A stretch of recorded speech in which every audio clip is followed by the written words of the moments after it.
Good afternoon, I'm Aditya Phadke. I head the field services team here at Atlassian. And I'd like to welcome you all to this talk on scaling and trust. Our conversation today should hopefully give you some insight into how Atlassian thinks about the topic of trust, how we're building that concept into our products, and how we have conversations around trust with our customers. So today I'm excited to have a panel of subject matter experts on the topics of privacy, security, and risk and compliance from within Atlassian. Erica Fisher, George Todev, and Adrian Ludwig. Maybe you guys can introduce yourselves and your roles at Atlassian. Sure. I'm Erica. I'm our head of privacy. And that means that I run a team within the legal team that's responsible for both how Atlassian's data is used, where it travels, how it's stored, which service providers we use and trust it with, and responsible for your data as customers, how we build our products, how we use it, the choices we extend to you, and the information around that. I'm Adrian Ludwig. I'm our Chief Information Security Officer. My team is responsible for the security of everything at Atlassian, frankly. That ranges from our corporate infrastructure down to our products that we ship, including both server products and cloud products, making sure that they're as secure as they can be. And my name is George Todev. I'm the head of risk and compliance. So we're responsible for managing the enterprise risk. We are responsible for managing all the necessary controls that we put in place in order to manage that risk. And we also run the business continuity and disaster recovery program. So anything that is risky, we're thinking about it. So great to have you all here. If you think about where we were 3 years ago, the majority of our customers were still in our behind the firewall products with our server and data center products, and we're still investing quite a bit in those products. But we also know that the trend has now shifted where more and more of our customers are coming into our cloud platform first. And so in the keynote earlier today, I believe Mike mentioned 100,000 customers that are now on our cloud platform, and that number is rapidly increasing. So with that background of rapid growth, it would be great to get your insight as the first question. What's your philosophy when it comes to trust and Atlassian's approach to continuing to increase customer trust and awareness in the capabilities of our platform and products? Erica, maybe you can start us off. Sure. So I think as a group, we're pretty well positioned to understand customer needs, and that's because we are our own customer as well, right? So we use our cloud products. And when we made that transition, we, meaning Adrian and George and myself, were responsible for making sure that our products met the standards that we held all the rest of our vendors to. So that process, we're pretty familiar, can be either super seamless and easy, and you can have a really high confidence, or it can be really painful, and it can be hard to find information. The inability to find information can make you lose trust with that vendor or service provider. So I think we really took that to heart as we moved into the cloud and said, you know, we need to be able to be not only open and transparent with our customers, but to have our products lead that first. And so we really pushed on the product teams and engineering to partner with us and understand what foundational things did we need to do in order to make sure that we could sort of lead our trust story from a place of solidarity, firmness, and be able to be open about what we do and where we're moving. Adrian, same question for you. I think a lot of times, openness is a challenge in the security space or any of these spaces, right? People don't like to talk about things that scare them. Security, privacy, risk, and compliance are all things that scare customers, certainly, but even inside of Atlassian, a lot of times the first reaction is fear. And the result of that is people clam up, right? They don't want to talk about it. And you end up in this very awkward position where there's an expectation that everybody in the company needs to think about these things. Every developer needs to be considering security when they're designing things. Every architect needs to be considering when they're designing things. Every QA, you kind of go down the list. But if nobody's willing to talk about it, then how are they going to actually be thinking about it or considering it or even know what to do? And so that's where openness is a critical part of being able to implement in any of these programs. And then the other thing is that to facilitate that openness, there needs to be an acknowledgement that different teams are at different places, right? Different companies are at different places, different products are at different places. But within Atlassian, at a team level, there are some teams that are very early in their journey thinking about security. There's some that have been thinking about this for a long time, have built up lots of controls. And of course, our goal is to get them all to this point. And you, as a potential customer or an active customer right now, are probably also thinking that same way, right? There was a discussion in the keynote actually about the cloud journey and asking where you are. And if I look at our products, there's a spectrum of things that are, and this is true for all cloud products, of things that are sort of new to security, don't have a lot of security controls in place, and some that are very, very advanced. If I go out into the world and I talk to other CISOs, they all sort of acknowledge that eventually cloud products from major cloud providers are going to be more secure than anything that they can do on-prem. But whether they're already at that point or whether they're about to get to that point depends upon the particular customer and what their level of sophistication is on deploying security, privacy, and risk and compliance in the context of their on-prem deployments. And so that's what it really comes down to, is having a conversation that's an open conversation about where you are as a customer or inside Atlassian where they are as a team, so that you can figure out where you are on the spectrum and then help make the right decision. Great. And George, same question around philosophy and how we raise awareness around risk and compliance with our products. So similarly to what Adrian said, in the risk and compliance space, we had to deal with some preconceived notions. Like, for example, when I joined Atlassian years and years ago, and I went around to introduce myself, hey, I'm George, I'm the head of risk and compliance, and people's reaction was, oh, yeah, what have I done wrong? Right. I hope I never see you again. Exactly. Exactly. So the openness for us is more around transparency. In other words, to convey trust to the customers, we have to be open about our processes, how we do things, what kind of controls we have in place, what is our philosophy around managing risk. Not the data that the customers entrust to us, we keep it pretty close, but how we manipulate that data, how we use it, how we protect it, that's what we have to be open about it. And again, extending on this idea about the spectrum of security, similarly we have a spectrum of risk. So we start with managing common risk, and as we mature, we start looking at more specific risks for different industries, different type of customers.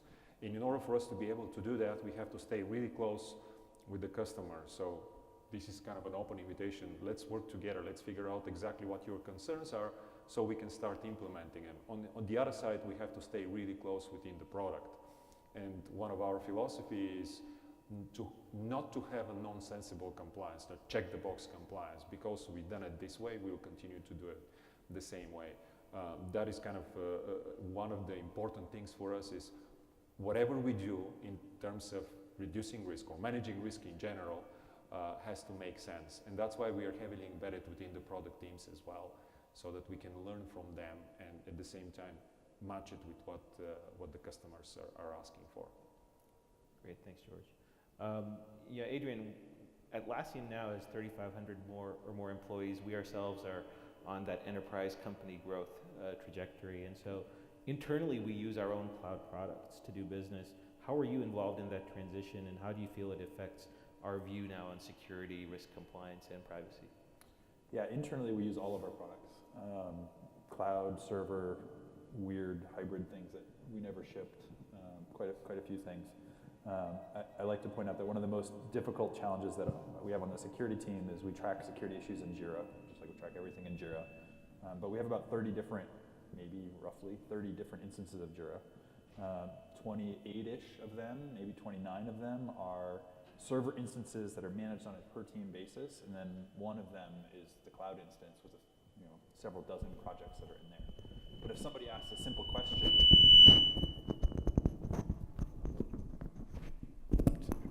what can we do to help? Can we do anything to help? I think I fixed it. All right, we'll see.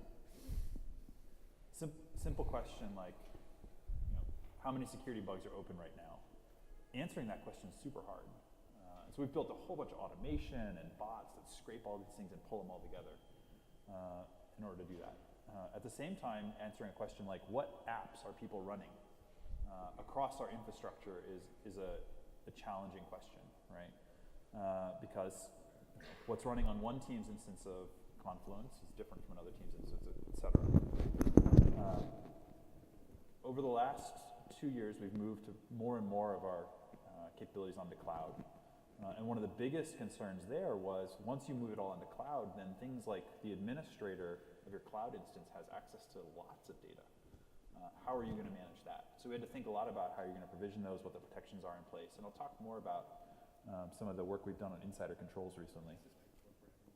We'll just kill the hot mics and go with these. All right. No, let's leave those on. Use that as reinforcement. Okay, we'll use 2 mics.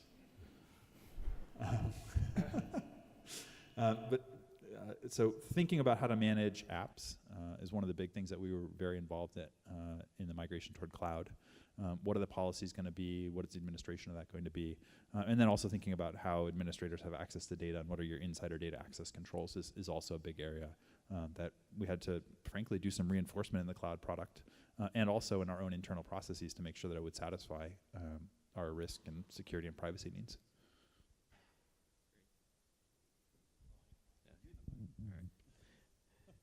So Erica, when it comes to shaping our approach to trust, how do your disciplines intersect within Atlassian? Are there any key differences in how you view this versus how you've seen it in other companies? Yeah, so first of all, we are best friends up here. We spend a lot of time together. And our world's really, I mean, I think about like our development teams are set up in a triad, right? So usually it's design, engineering, and product. And I think about our teams as sort of the triad for trust. Maybe we should brand that. I don't think we've actually, No, okay. that's good. Heard it first here. But the idea is we really up-level each other's sort of craft and area by knowing what the other is doing. So there are certain elements of privacy by design, which you might have heard of how you would change things within a product, organize the management of data to make it more centralized or easier to access, that directly impact security, right? And so I'm often pulling in Adrian's team to say, here's how I'm thinking about doing this. Does this create a security issue? Are there ways that we could do it better? Are there ways that we could architect it better? Almost every incident that we see at Atlassian that involves data will have all 3 of us on it. At least until we figure out who's going to carry the ball. So it's very much an overlapping Venn diagram. And I think we all sort of feel responsible for one another's worlds a little bit. In other words, like if we see, it's sort of like if we see something, we're very quick to pull the other in on it. We also are very aware of what's on each other's roadmaps. And we will often come together where we see maybe an issue that's brewing sort of at the product leadership level or something that we're going to do on the product roadmap, and we'll get together and brainstorm about it. Hey, what's the best way that we can kind of go to the business with a solution? Keeping in mind that we are an overhead in some respects for the business, right? So the more efficiently we move and the more we move with one voice, the less sort of friction we introduce into that software development channel. So it's a balance of those. I think as a result, we have friends in the business, unlike other departments that are at companies where legal and compliance and other sort of are siloed. We really sit among the business, which is super helpful. The other part too, I would say, is the 3 of us are sort of responsible for outward looking as well, meaning that I really rely on Adrian and George to understand what are the peer best practices that are going on in our given industries, and they rely on me for the same. So making sure that we're networking, making sure that we're introducing one another to people that are in relevant positions at other companies, I think has been tremendously helpful, and also, quite frankly, is a bit like product benchmarking for our specific practice areas.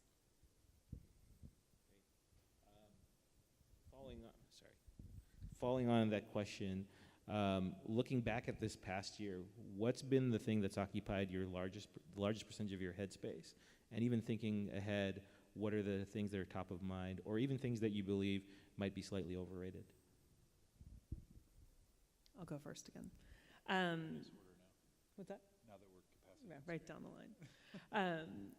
I mean, for privacy, it's GDPR. So I'm sure if you weren't familiar with that 4-letter acronym a year ago, you are familiar with it now, even in passing. But GDPR really was just sort of like raised the foundation of the especially cloud SaaS industry and put new practices in place. So you saw a lot of companies pivot in various directions. Some over-rotated. But for Atlassian, we were sort of in a fortunate position because, quite frankly, we only forked our cloud code about 3 years ago. And so unlike companies that had just this like monolith of code that was 20 years old and had to think about how they were going to actually move reference objects and identifiers out of that code base and rewrite it so the data could be moved differently, we were working from a much lighter position. And so while it was a big lift for us to sort of re-architect how we managed personal data in response to GDPR, it was a somewhat cleaner process than most companies. And we're just coming to the end of that in terms of really bringing that to the surface of our products and making a lot of that stuff automated for admins and users. In terms of the future and sort of forward-looking, I think I'm quite sensitive to and attuned to where privacy is moving sort of as a general awareness across the globe. And one of the trends I'm mindful of is there's this real sentiment forming among regulators, at least in the US, it's certainly solidified in the EU, that tech has had 20 years of free growth, and it's time for that to end in some way, shape, or form. Now, I don't think Atlassian necessarily sits squarely in the middle of that. We're not a consumer-free platform, but I think we will see a trend where regulatory frameworks will push more and more at the edge of what technology companies do, and that will trickle down to companies like Atlassian inevitably, and you as customers using our products. So I'm mindful of that and something that I'm aware of in terms of balancing that. Overrated trends on that same sort of vein are, we have really over-rotated on the concept, at least in privacy, of transparency and choice. Transparency and choice are, they should be a function of the underlying trust and product, not a means to selling the product. So when I say that, I think when GDPR came into effect, all of your browsers and inboxes probably lit up with way more information than you've ever seen before about what was happening with your data. And not all of that was particularly helpful. In fact, the world kind of choked on privacy. Customers don't actually want a lot more choice. What they want is they want to know that the service that they're using has thought about the choices they would make and has made those choices mindfully for them or designed in that direction. And so I think transparency and choice you hear talked about a lot, and we need to sort of pull that back to transparency and choice is reserved where there's truly a best of either world's choice for a customer to make, and everything else below that should be the responsibility of the service provider. I don't remember what the questions were. Oh, what do I work on?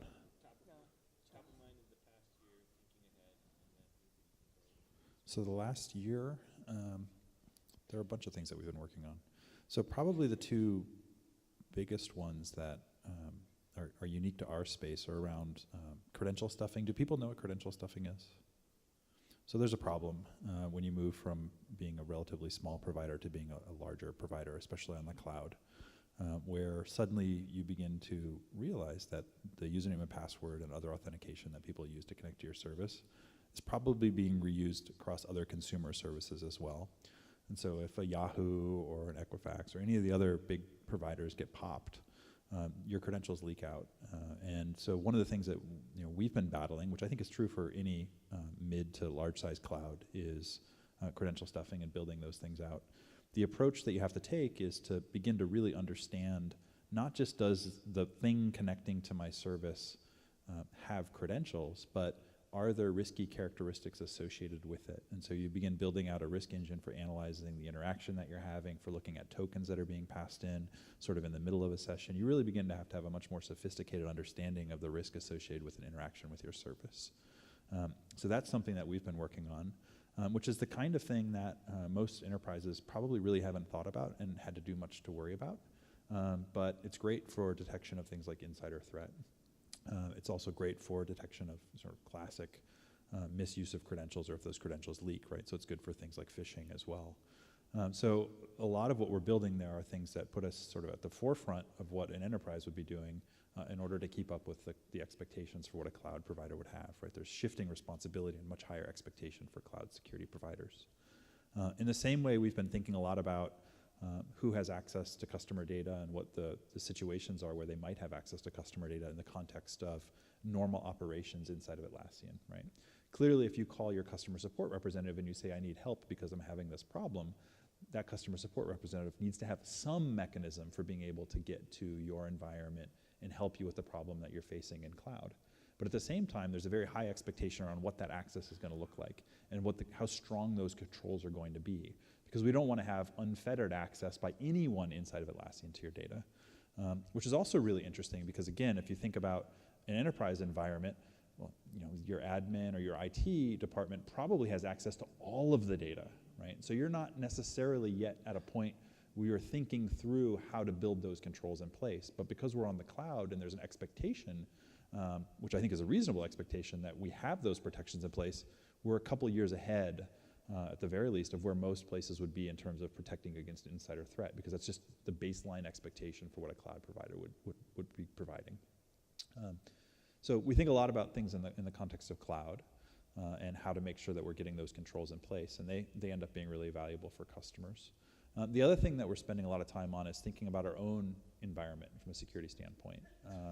For those in the IT space, if you're at a mid-size firm, you're probably, or even a larger firm, you're probably thinking about something called zero trust, right?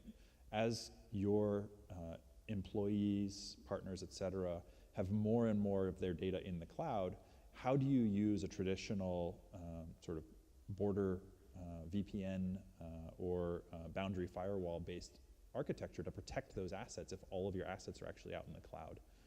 And so the model that has sort of been strongest in terms of how to manage risk in that environment is what's called the zero trust network. One where you push the detection of abuse to the customer account and device, as opposed to relying on a VPN and their connectivity to your corporate network, right? So that's something that we've been rolling out inside of Atlassian and thinking through how do we have that sort of robustness of protection in a zero trust environment. So that's important for our corporate environment, but it's also one of the things that we see a lot of our customers going through as well. You asked about things that are overhyped. I've had the great fortune of working I guess now I'm on cloud, which from a security risk standpoint is probably overhyped. But I've also worked in mobile and IoT, which I think are two of the areas that are massively overhyped. Just because security is one of those areas where if people don't know how it works, they get scared and they assume it's bad. And so we would much rather cling to our desktop operating system that we know has been buggy for 40 years than move on to something that's new. And so that's something that I would encourage us not to do when it comes to cloud, right? Don't hang on to the on-prem server-based product with an expectation that it's always going to be more secure and sort of lose sight of the fact that it never was particularly secure to start with. And that's something that I think people are now beginning to realize at the infrastructure layer, right? I don't think there are very many companies that would argue they could run a secure data center better than Google, or better than Amazon, or better than Microsoft. And so we've seen that happen. I think we also need to begin to realize, oh, we already recognized that for email as well. And oh, and you sort of go down the list, and pretty soon you run out of things where there's anybody who can run things more securely in their own environment than they can in the cloud. So I think the risks around that are one of the things that are definitely overhyped. So what have we done last year? Mostly we were focused on establishing this baseline of proper risk management, achieving different certifications like ISO 27001, which is security, 27018, which was for privacy, and SOC 2. So what we're trying to do is put all of the good practices that we established based on achieving those certificates, we're trying to spread them throughout the organization. So the focus of those certificates was really the cloud products, but we're getting those practices pushed down to the servers as well. So we're talking about things like access control. Adrian was talking a lot about the access control, how we manage access to the data. Another one is good development practices, change management. Change management is a particular problem, especially in a DevOps/Agile environment, because people try to push quickly features, changes to the product, because that's what customers expect. But at the same time, the high rate of changes carries risk. So how do we minimize the risk without impacting the speed of development? Things like business continuity and disaster recovery. We all know Amazon, for example, that we sit upon, from time to time experiences issues, how we continue to provide the services. So there is a whole slew of categories that we're looking from a risk perspective that we are trying to address by achieving those certificates and then taking it a step further. So that's what we were doing last year. And I mentioned earlier can I do a shameless plug-in here about something that we're doing? So okay. So another thing that we're doing is getting even more embedded within the organization by using. I mean, we are using Jira for pretty much everything. So we started using it for governance, risk, and compliance. So we manage all of our controls, our audits, remediations, everything in Jira. The beauty of this thing is that we're getting really well integrated within the development teams. So when a developer is working off of their backlog, they don't even know that they are fixing something related to risk and compliance or security or privacy, which is really good. So in terms of what we're looking in the future is to become a little bit more tuned to specific risks that we see in different, let's say, industries or environments. Like, for example, okay, you're going to deploy Jira in the healthcare space. How do you do that? How do you secure the Jira instance? If you're using Jira in the cloud, what are the assurances that we need to provide for you to make sure that you cover, let's say, HIPAA? If you're in the financial industry, similarly, what kind of assurance we can provide to you so that you can use Jira or Confluence or any of our products in the financial space. So that's what we're looking in the future, getting a little bit more attuned to specific risk for specific industries or companies. And as we grow, we're going to get better and better. And similar to the security concept, we are going to outpace you in terms of how we manage risk. I'm sure that for a smaller or maybe mid-sized companies, the fact that we have all these certifications, we have all these practices in place, I'm sure we're doing a better job than a small company, how we manage access control, how we manage change management, how we manage business continuity and disaster recovery, all of those things. In terms of overrated trends, I'm really concerned that a lot of the practices that we had before in terms of managing risk are blindly adopted into the cloud space. And actually, I see that quite a lot when I talk to customers. Like, we used to do that in the server space, do the same thing in the cloud.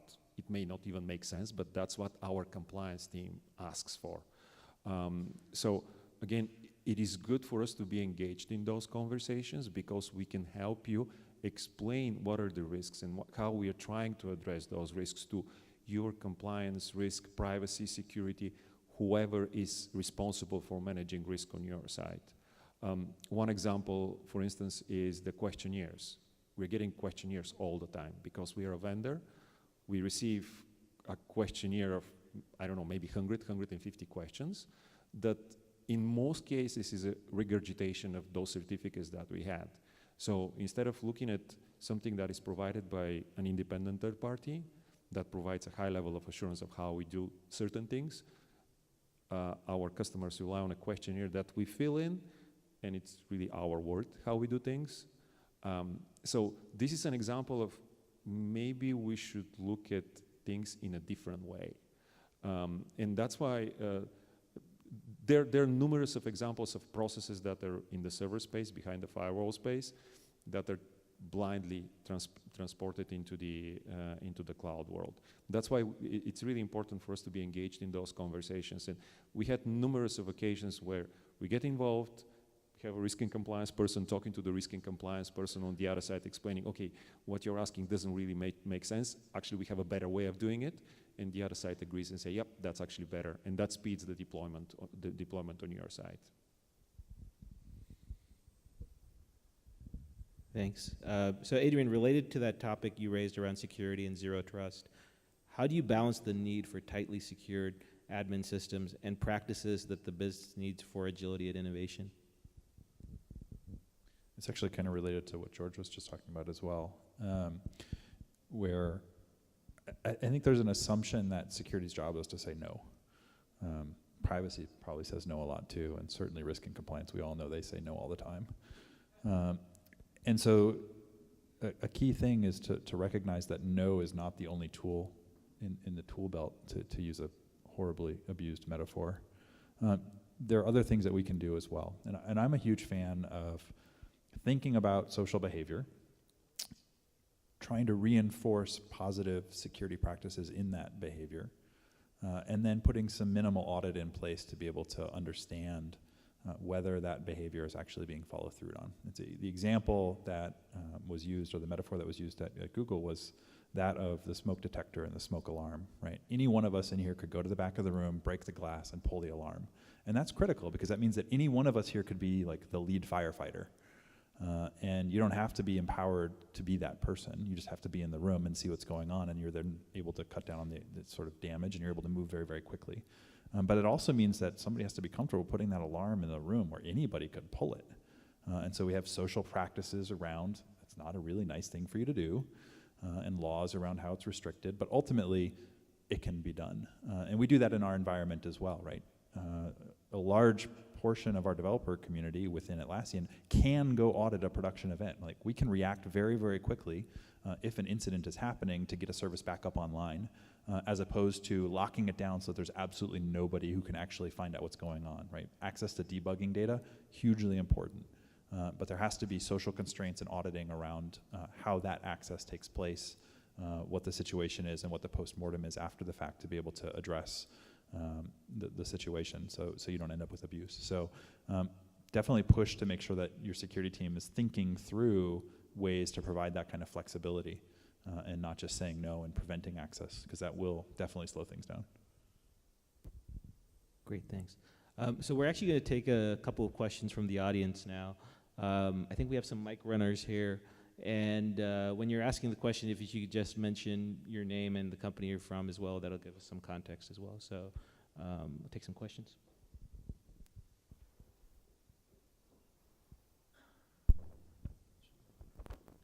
Hi, I'm Wally DeMiller from USAA, and our question is, if we're going to be having encryption at rest in the cloud, will we be able to own the key to that encryption? That's a great question. I'm a USAA member, so I'll take the question. For a long time, actually, a lot of years, I'll just say it and leave it at that. So for those who were in the keynote this morning, there was mention of currently encryption at rest is being provided for new accounts that are being provisioned and new services that are being provisioned. What wasn't mentioned in the keynote is that we're also in the process of backwards rolling that so that all of the data is going to be encrypted with keys. Currently, the plan is to have those be keys that are held by Atlassian and managed by Atlassian. You might not be surprised to find that our infrastructure is sufficiently complicated that getting to the point where we can shard out customer data and provide individualized keys is a much more daunting task. But it's certainly something that we're trying to understand how daunting it would be and thinking about what it would look like for us to roll that out. So I am firmly not committing to anything.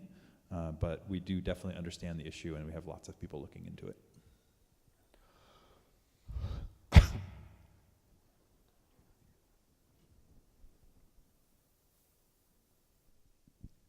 Hi there, Eric Yu from Relativity. We provide litigation service software, and talking a little bit about what's next, and you mentioned about healthcare, financial services. Do you guys plan to seek to be a FedRAMP authorized service provider?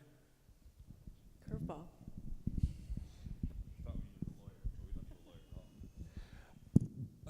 Without committing to anything, as Adrian said, we started looking at specifics around different customers. And let me preface that. Probably we will not certify in any of those areas because most of them do not make sense to us. But we're looking at what kind of functionality we can build within the product and what kind of assurance we can provide around the processes, around developing and deploying and managing those products that can help you achieve your compliance. So more than happy to talk details with you after the session.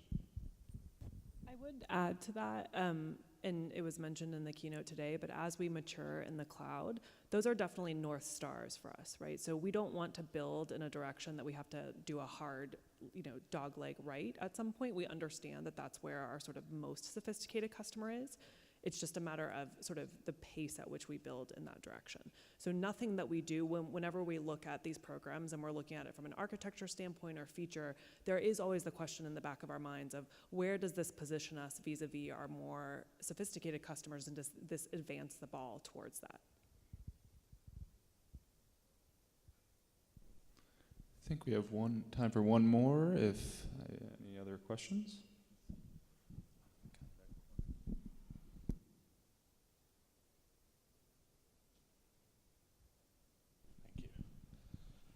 George, you mentioned how you guys have started using Jira for your governance and compliance and risk and controls and remediation. I love that, and I'd like my institute to start doing the same. Are you guys planning to put out any playbooks or sessions at future summits with information to help other organizations make that transformation? Yes, definitely. So, in fact, all of you who are here, you missed a really interesting session that was going on. One of the risk and compliance people talked about exactly how we implemented Jira to do governance, risk, and compliance. And tomorrow is going to be another session, which is coming actually from internal audit, because internal audit is using the same tool. We are putting out playbooks for how to configure your Jira instance, how to configure a project on your Jira instance to do risk management. So risk, compliance, and governance. While you're pimping your talk, I'll talk about ones that we're working on too. I think this is true for like any Atlassian that you would put up here. Our life is purely in Jira. And then every now and then we surface and read somebody's blog in Confluence.